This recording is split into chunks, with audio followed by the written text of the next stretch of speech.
আসসালামু আলাইকুম দর্শক, আমরা অবস্থান করছি সন্ধ্যা নদীর মাঝে। তো আপনাদের যে জিনিসটি দেখাতে চাচ্ছি যে এক কৃষক ভাই, উনি একদিকে কৃষক, অন্যদিকে উনি মনে করেন নৌকাও অনেক ভালো চালাইতে পারে। আসলে দেখেন, এই যে ওনার কাছ থেকে শুনবো যে উনি এই নৌকা যোগে এই ওনার যে নিজের উৎপাদন করা সবজি এগুলো নিয়ে উনি কোন বাজারে যাচ্ছেন, এবং আমরা নদীতে ঘুরতে এসে ওনার সাথে দেখা হয়ে গেল। তো আঙ্কেল, আপনার বাসা কোথায়? সৈয়দ কাঠি। সৈয়দ কাঠি? এখান থেকে তো অনেক দূর। তো আপনি এটা কোন বাজারে বিক্রি করবেন? এটা ওই জাবিরপুর বাজারে বিক্রি করছি, এই এই জায়গায় চট্টলবাড়ি বাজারে বিক্রি করবো। আচ্ছা আচ্ছা, আপনি কি কি সবজি উৎপাদন করেন?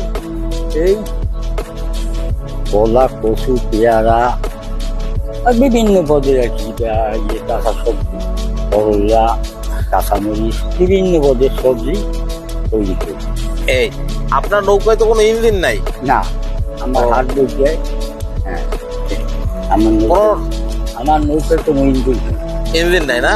তো ইঞ্জিন ছাড়া নৌকা আপনি এটা অত দূর থেকে চালিয়ে আসছেন? আসি দৌড় লইয়া এখানে কত টাকা সবজি হতে পারে যা আপনি নিয়ে আসছেন বিক্রি করবেন? যা সবজি তো বিক্রি করছি, মনে করো 4,000 টাকা সবজি আনছিলাম, বিক্রি করা হয়েছে। আবার এই এই এই যে বিক্রি দিন ওই বাজারে। ও, এখান থেকে আবার আপনি ক্রয় করবেন কিছু না বিক্রি করবেন? এখান থেকে বিক্রি করি। ও, এগুলো এখানে সব বিক্রি করবেন? হ্যাঁ। বুঝছি বুঝছি। হ্যাঁ। তো আপনি যে এই একা একা এত পথ আসলেন, আপনার বয়স তো মোটামুটি মনে হয় যে অনেক হয়েছে, তো বয়স তো অনেক হয়ে গেছে। ভয় লাগে না? ভয় কি আছে, পরিশ্রম করতে হবে। অভ্যাস হয়ে গেছে। হ্যাঁ, অবশ্যই।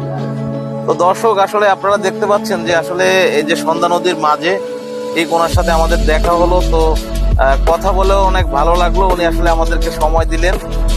ওনার কাছে একেবারে ওনার তৈরির, ওনার উৎপাদিত, ওনার ক্ষেতের তাজা সবজিগুলো এখানে উনি নিয়ে এসেছেন।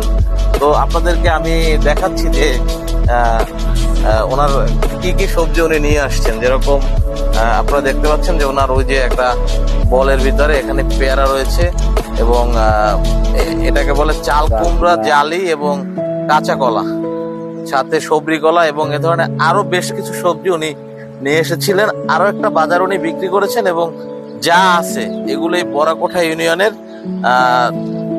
কি বলে চতলবাড়ি বাজারে আসলে উনি বিক্রি করার জন্য নিয়ে আসছেন। তো ধন্যবাদ।